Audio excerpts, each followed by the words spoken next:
ದೇಶಾದ್ಯಂತ ಇಂಡಿಗೋ ವಿಮಾನಗಳ ಹಾರಾಟಗಳಲ್ಲಿ ಅಂದರೆ ವ್ಯತ್ಯಯ ಉಂಟಾಗಿರುವಂಥದ್ದು. ಇದರಿಂದಾಗಿ ಸಾಕಷ್ಟು ಜನರು ಪರದಾಟ ನಡೆಸಿರುವಂಥದ್ದು. ಅದರಲ್ಲೂ ಕೂಡ ಮದುವೆಗೆ ಹೋಗುತ್ತಾ ಇರುವಂಥವ್ರು, ಮದುವೆ ಆದ ನಂತರ ರಿಸೆಪ್ಷನ್ಗೆ ಹೋಗುತ್ತಾ ಇರುವಂಥವ್ರು ಕೂಡ ಸಾಕಷ್ಟು ಪರದಾಡಿದ್ದಾರೆ. ಅದರಲ್ಲೂ ಕೂಡ ಹುಬ್ಬಳ್ಳಿಯಲ್ಲಿ ಡಿಸೆಂಬರ್ 3ರಂದು ರಿಸೆಪ್ಷನ್ ಇತ್ತು. ಆ ರಿಸೆಪ್ಷನ್ಗೆ ವಧುವರರೇ ಅಂದರೆ ನೂತನವಾಗಿ ಮದುವೆ ಆದಂಥ ದಂಪತಿಗಳೇ ಬರಲಿಕ್ಕೆ ಆಗದಂಥ ಹಿನ್ನೆಲೆಯಲ್ಲಿ ಸ್ವತಃ ಯುವತಿಯ ತಂದೆ ತಾಯಿಗಳು ಆನ್ಲೈನ್ ಮುಖಾಂತರ ರಿಸೆಪ್ಷನ್ ಅಂತ ಮಾಡಿರುವಂಥದ್ದು ಘಟನೆ ನಡೆದಿರುವಂಥದ್ದು. ಈ ಬಗ್ಗೆ ಮಾತಾಡಲಿಕ್ಕೆ ನಮ್ಮ ಜೊತೆ ಯುವತಿ ಹೆತ್ತವರಿದ್ದಾರೆ, ಅವರ ಮಾತಾಡ್ಸೋಣ. ಯಾವಾಗ ರಿಸೆಪ್ಷನ್ ಇತ್ತಮ್ಮ, ಏನು ಸಮಸ್ಯೆ ಆಯ್ತು ರೀ? ಡಿಸೆಂಬರ್ 3 ತಾರೀಕಿಗೆ ರಿಸೆಪ್ಷನ್ ಇತ್ತು. ನವೆಂಬರ್ 23ಕ್ಕೆ ಮದುವೆ ಆಯಿತು ಒರಿಸ್ಸಾದಲ್ಲಿ. ಆಮೇಲೆ ನಾವು ಇಲ್ಲೇ ರಿಸೆಪ್ಷನ್ ಇಟ್ಕೊಂಡಿದ್ವಿ. ಅದಕ್ಕೆ ಎಲ್ಲರೂ ಕರೆದಿದ್ವಿ, ರಿಲೇಷನ್ಸ್ ಎಲ್ಲ ಬಂದಿದ್ದರು. ಇವರು ಬರೋದಿತ್ತು ಡಿಸೆಂಬರ್ 2ಕ್ಕೆ ಸಂಜೆಗೆ 7 ಬರ್ತೇವೆ ಅಂತ ಹೇಳಿದರು.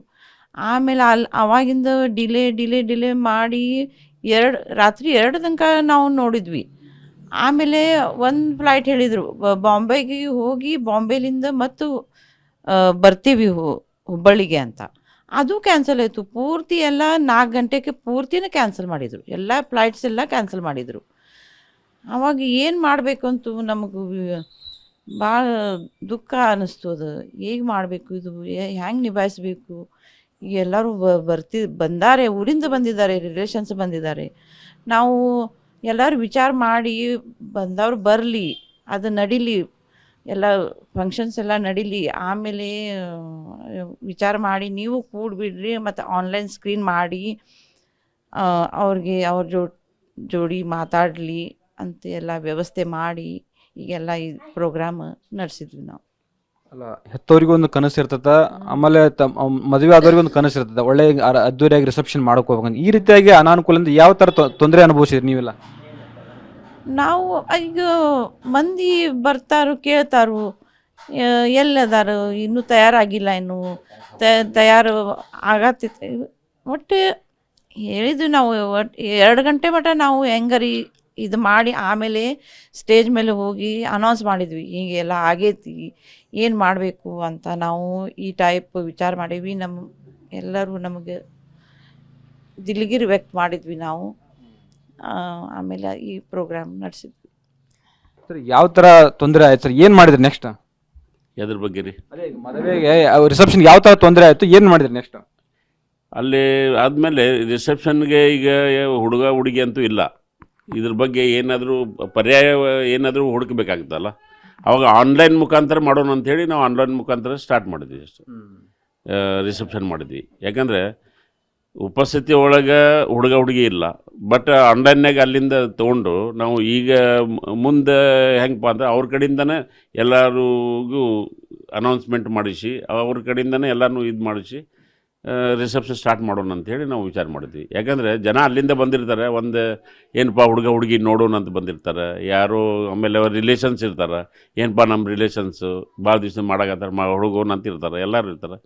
ಬಟ್ ಅವ್ರಿಗೆ ಈ ಒಂದು ಇದಾಗಬಾರ್ದಲ್ಲ, ಅದ್ರ ಸಲುವಾಗಿ ಒಂದು ಸ್ಕ್ರೀನ್ ಇಟ್ಟು ಅವ್ರಿಗೆ ಹುಡುಗ ಹುಡುಗಿ ತೋರಿಸಿ ಅವ್ರಿಗೂ ಒಂದು ಬಂದವ್ರಿಗೆಲ್ಲ ಸಮಾಧಾನ ಆಗ್ತದೆ. ಏನಪ್ಪ ನೋಡಿದ್ವಿ, ಹುಡುಗ ಹುಡುಗಿ ನೋಡಿದ್ವಿ, ಅದರಿಂದ ಸ್ವಲ್ಪ ಖುಷಿ ಆಗ್ತಾರೆ ಅವರು ಅಷ್ಟೇ. ಬಟ್ ಅವರ ಉಪಸ್ಥಿತಿ ಇಲ್ಲದಕ್ಕೆ ಏನಾಗ್ತದೆ, ಏನಪ್ಪ ಏನೋ ಬೇರೆ ನಡೆದೈತಲ್ಲ ಅನ್ನೋ ವಿಚಾರ ಬರ್ತೈತಿ. ಅದ್ರ ಸಲುವಾಗಿ ಒಂದು ಸ್ಕ್ರೀನ್ ಇಟ್ಟು ಇಲ್ಲಪ್ಪ ನಮ್ಮಲ್ಲಿ ಒಂದು ರಿಸೆಪ್ಷನ್ ಮಾಡ್ತಾಯಿದ್ದೀವಿ ಮತ್ತು ಆ ಹುಡುಗ ಹುಡುಗಿ ಇವ್ರು ಇದ್ದಾರೆ ಅಂತೇಳಿ ತೋರಿಸಿದ್ದು ನಾವು. ಹಿಂಗೆ ಮದುಮಕ್ಕಳು ಅಂತಾರೆ ಚೇರ್ ಮೇಲೆ ಕುಂತಿದ್ರಿ? ಹೌದು ರೀ. ಈಗ ಚೇರ್ ಅಂತೂ ಖಾಲಿ ಇಡಬಾರ್ದಲ್ಲ.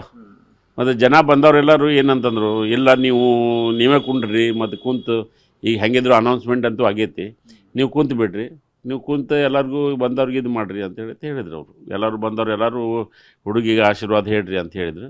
ನಾವು ಆಯಿತು ಅಂತ ಹೇಳಿದ್ವಿ ಅಷ್ಟೇ. ಈ ರೀತಿ ಸಮಸ್ಯೆಯಿಂದ ಅಂದರೆ ಏನಾದರೂ ಅಲ್ಟರ್ನೇಟಿವ್ ಏನಾದರೂ ಮಾಡದೇ ಇರೋದ್ರ ಬಗ್ಗೆ ಏನು ಹೇಳ್ತೀರಿ? ಇದನ್ನು ಗೌರ್ಮೆಂಟ್ ಸೀರಿಯಸ್ ಆಗಿ ತಗೊಂಡು ಏನಾದರೂ ಇದಕ್ಕೆ ಪರ್ಯಾಯ ವ್ಯವಸ್ಥೆ ಮಾಡಬೇಕಾಗಿತ್ತು ಇವರು. ನೋಡಿರಿ, ಇದು ಒಂದೇ ಪ್ರಾಬ್ಲಮ್. ಬಂದವ್ರಿಗೆ ಫ್ಲೈಟಿಗೆ ಬಂದವರು ಎಮರ್ಜೆನ್ಸಿಗೆ ಬಂದಿರ್ತಾರೆ, ಬಟ್ ಆ ಎಮರ್ಜೆನ್ಸಿ ಅವ್ರಿಗೆ ಏನಿರ್ತೈತಿ ಅವ್ರವ್ರಿಗೆ ಗೊತ್ತಿರ್ತೈತಿ. ಟ್ರೈನಿಂದ ಬಂದರೆ ಲೇಟ್ ಆಗ್ತೈತಿ, ಬಸ್ಸಿಂದ ಬಂದರೆ ಲೇಟ್ ಆಗ್ತೈತಿ. ಅದು ಫ್ಲೈಟ್ನಿಂದ ಬರೋರು ಯಾರು ಬರ್ತಾರೆ ಅಂತಂದರೆ ಎಮರ್ಜೆನ್ಸಿ ಇದ್ದವರೇ ಬರ್ತಾರೆ. ಯಾರಿಗೂ ಆರಾಮಾಗಿ ಫ್ಲೈಟ್ನಾಗ ಮಜಾ ಮಾಡೋಣ ಅಂತ ಬರೋದಿಲ್ಲ ಯಾರು. ಅದರ ಸಲುವಾಗಿ ಗೌರ್ಮೆಂಟ್ನವರು ಈ ವಿಚಾರ ಇಟ್ಟುಕೊಂಡು ಫ್ಲೈಟ್ನಾಗ ಯಾರು ಬರ್ತಾರೆ ಇದಕ್ಕೆ ಪರ್ಯಾಯ ಏನಾದರೂ ವ್ಯವಸ್ಥೆ ಮಾಡಬೇಕು ಅವರು. ಮಾಡಲಿಲ್ಲ ಅಂತಂದರೆ ಭಾಳ ಮುಂದಿನ ದಿನದೊಳಗೆ ಭಾಳ ಪ್ರಾಬ್ಲಮ್ ಆಗ್ತದೆ. ಆಮೇಲೆ ಅದ್ರ ಮೇಲಿಂದ ಇದು ಭರೋಸೆ ಹೋಗಿಬಿಡ್ತೈತೆ. ಅದ್ರ ಮ್ಯಾಗೆ ಯಾರೂ ಇದು ಇಡೋದಿಲ್ಲ, ಏನಪ್ಪ ಫ್ಲೈಟ್ನಿಂದ ಏನೇನು ಬೇರೆ ಗ್ಯಾರಂಟಿ ಇಲ್ಲ ಅಂತೇಳಿ ತಿಳ್ಕೊತಾರೆ ಎಲ್ಲರೂ. ಇದು ಇವತ್ತಿಯ ಹೆತ್ತವರ ಮಾತುಗಳು. ಇಂಡಿಗೋ ವಿಮಾನ ಕ್ಯಾನ್ಸಲ್ನಿಂದಾಗಿ ಸಾಕಷ್ಟು ತೊಂದರೆ ಆಯಿತು. ಹೀಗಾಗಿ ಸರ್ಕಾರ ಇಂಥ ಸಂದರ್ಭಗಳಲ್ಲಿ ಅಲ್ಟರ್ನೇಟಿವ್ ವ್ಯವಸ್ಥೆಯನ್ನು ಮಾಡಬೇಕು ಅನ್ನೋ ಮಾತುಗಳನ್ನು ಹೇಳ್ತಾ ಇರುವಂಥದ್ದು. ಕ್ಯಾಮ್ರಾಮನ್ ಶಿವಾಜ್ ಜೊತೆ ಸಂಜಯ್, TV9 ಹುಬ್ಳಿ.